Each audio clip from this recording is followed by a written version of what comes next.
नमस्कार, रात के 10 बज चुके हैं। एबीपी न्यूज पर सत्यवचन के साथ हाजिर हूं मैं रोमाना इसार खान। और आज सत्यवचन ये है कि चुनाव की दुकान हो चुकी है हिंदू मुसलमान। जी, महंगाई, बेरोजगारी जैसे तमाम जो जरूरी मुद्दे हैं वो तो हवा में गायब हो चुके हैं। कोरोना की त्रासदी की भी कहीं कोई चर्चा नहीं हो रही है। अगर बात हो रही है तो बात सिर्फ धर्म की हो रही है, बात सिर्फ जाति की हो रही है।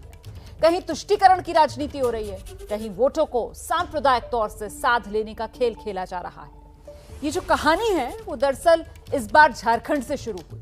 विधानसभा में नमाज के लिए कमरा क्या अलॉट हुआ, वो लकीर बड़ी होते होते झारखंड से निकलकर चुनावी राज्य उत्तर प्रदेश तक पहुंची।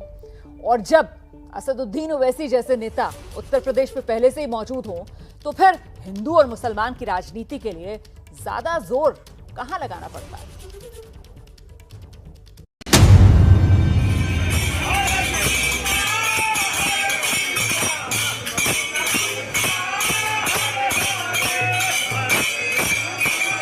अब वो नमाज पढ़वाएंगे तो बाध्य होकर भारतीय जनता पार्टी के जो विधायक हैं वो हनुमान चालीसा का पाठ करेंगे।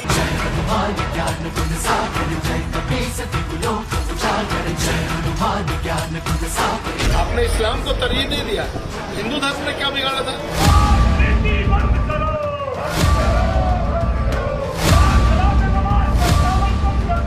लोकतंत्र के इस पवित्र मंदिर को शर्मसार करने की कोशिश कर रहे हैं। जो कमरा अलॉट किया गया है उसको वापस नहीं किया, रोल बैक नहीं किया, हम यहीं बैठेंगे।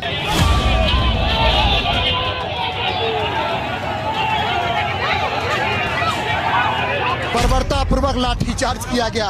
हेमंत सोरेन के इशारे पर लाठियां चल रही हैं, हंगामा, विरोध है, प्रतिरोध है, तुष्टीकरण की राजनीति पर क्रोध है।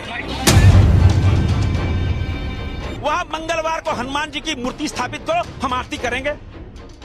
दे दो हमको जगह, नहीं तो जगह खाली करवाओ, रोल बैक करो। और ये सब कुछ पिछले 3 दिनों से झारखंड की राजधानी रांची में बदस्तूर जारी है। वजह सिर्फ एक कि विधानसभा के अंदर नमाज पढ़ने के लिए कमरा क्यों अलॉट किया गया।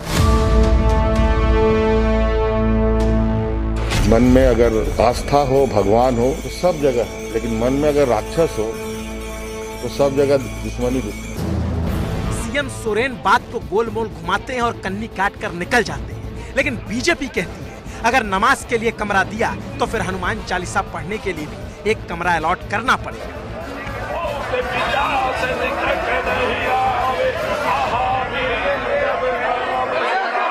अब वो नमाज पढ़वाएंगे तो बाध्य होकर भारतीय जनता पार्टी के जो विधायक हैं वो हनुमान चालीसा का पाठ करेंगे।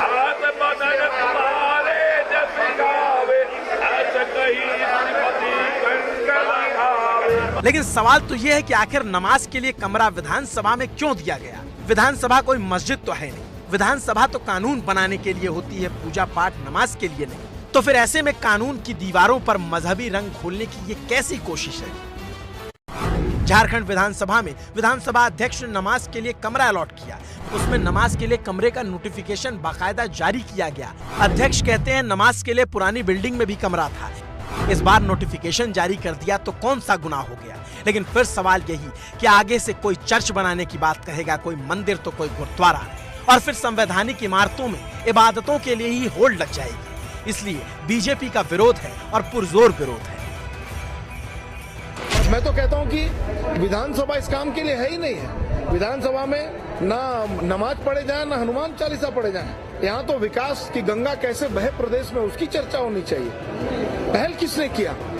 जिनने पहल किया वो रद्द करें।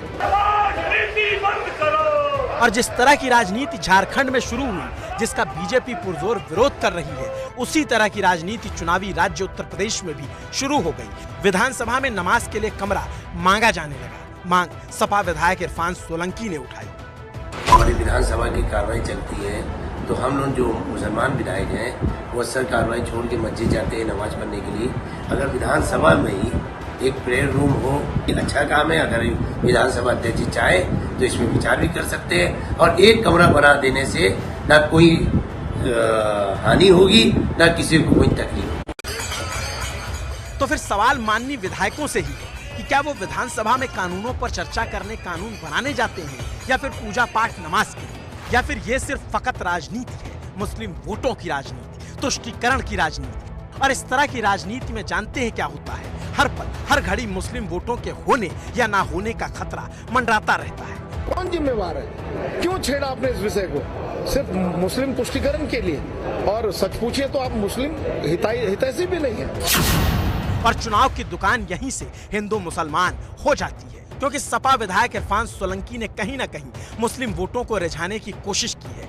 और वजह ये कि खतरे के तौर पर उन वोटों का नया दावेदार पूरी दमदारी के साथ मार्केट में आ गया है। नाम है असदुद्दीन ओवैसी।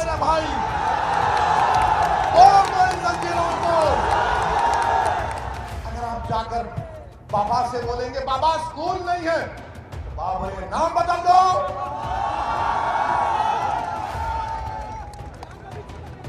बाबा से बोलेंगे स्कूल नहीं है, मुसलमान बच्चों के नाम बदल दो।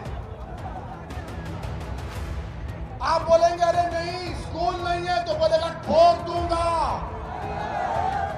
आप बताइए एक मुख्यमंत्री इस तरह की जबान इस्तेमाल करता है क्या? सुल्तानपुर में भाषण देते हुए ओवैसी ने सीएम योगी पर हमले किए, लेकिन नजर एक एक पल, एक एक सेकंड अखिलेश यादव के वोटर माने जाने वाले मुसलमानों पर रही। वो हर बार मुसलमानों के बीच ही जा रहे हैं और याद दिला रहे हैं कि तुम्हारा नेता मैं हूं, कोई और नहीं। मुसलमानों को प्रधानमंत्री आवास योजना में हमने घर दिया है। मैंने पार्लियामेंट में सवाल किया, अखिलेश भैया तो सवाल नहीं करते थे। उनको मालूम कि लोग कहां जाएंगे हमको छोड़कर। वो तो हमको भैंस समझते कि दूध निथार के हमको खुद ही पी लिए। हमने सवाल किया था कि बताओ प्रधानमंत्री आवास योजना ग्रामीण में कितने घर मुसलमानों को उत्तर प्रदेश में मिले? तो कहा गया 2017-18 में मोदी की सरकार ने 7,65,000 घर दिए। कितने दिए? 7,65,000 घर दिए। और आपको मालूम मुसलमानों को कितने मिले 10। 7,65,000 में 10 घर मुसलमानों को मिले। और बाबा और मोदी कहते सबका साथ, सबका विश्वास, सबका विकास। यह असदुद्दीन ओवैसी का अंदाज है, और अपने ही अंदाज में वो चुनाव को लगातार हिंदू मुसलमान का मोड़ देना शुरू कर चुके हैं। और ऐसे में सपा, कांग्रेस, बसपा हर कोई आरोप लगा रहा है कि ओवैसी तो वोट काटने आए हैं, बीजेपी को इससे फायदा होगा। लेकिन सत्य वचन ये भी है कि जिन सीटों पर 30% से ज्यादा मुस्लिम होते हैं, वहां ओवैसी के जीतने का चांस भी बढ़ जाता है। बिहार में ओवैसी की एआईएमआईएम ने 5 सीटें जीती। एआईएमआईएम की जीती 5 सीटों पर मुस्लिम 30% से ज्यादा हैं। और यूपी में तो 30% से ज्यादा मुस्लिम आबादी की 73 सीटें हैं। मुबारकपुर, जैदपुर, कटरा बाजार, नूरपुर, रामपुर, गंगोह, जलालाबाद, अमरोहा, कुंदराजी, पुकराजी, ये ऐसी सीटें हैं जहां मुस्लिम आबादी 40% से भी ज्यादा है। और इन सीटों पर अगर ओवैसी का जादू चला तो फिर मामला पलट जाएगा, क्योंकि ओवैसी का तकरीरें देने में कोई तोड़ नहीं है, जज्बातों को उभारने में उनका कोई सानी नहीं है। क्या हमने 2019 के लोकसभा चुनाव में एक कैंडिडेट खड़ा किया, मजलिस ने खड़ा किया, फिर कैसा जीत गया? कौन जीते? बीजेपी जीत गई। सबसे ज्यादा पार्लियामेंट की सीट पर बीजेपी जीत गई। और ये आके बोलते ओवैसी लड़ेगा, वोट काटने के लिए लड़ा। अच्छा, अब एक और सवाल का जवाब, जरा दूर से वहां से आवाज नहीं आ रही। अब इस सवाल का जवाब आप लोग देंगे। क्या तुमने कभी सुना कि हमारे हिंदू भाइयों ने अगर बीजेपी को वोट दिया तो क्या अखिलेश ने कहा कि हिंदू वोट डिवाइड हो गया इसलिए मैं हार गया? तुमने सुना कभी? क्या तुमने कभी सुना कि बहुजन समाज के नेता ने कहा कि हमको हमारे दलित समाज ने वोट नहीं दिया तो बीजेपी जीत गई? आपने सुना? इनकी क्या मजाल के मुझे कहते हैं कि मुसलमान का वोट नहीं मिलेगा तो बीजेपी जीत जाएगी। क्या मुसलमान तुम्हारा खरीदी है? क्या तुम उनके गुलाम हो?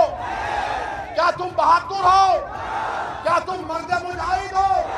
क्या तुम मोमिन हो? क्या तुम रसूलुल्लाह के गुलामों के गुलाम हो?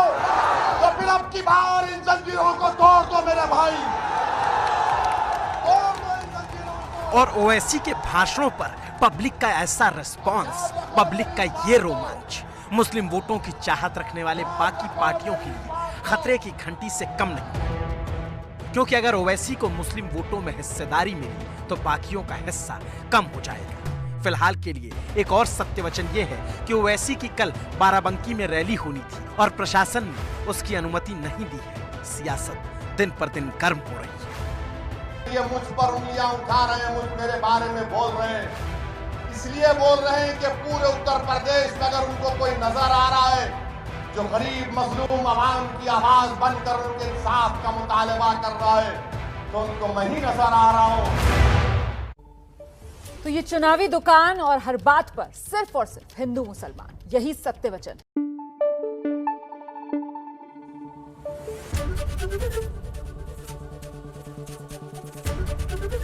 एबीपी न्यूज आपको रखे आगे।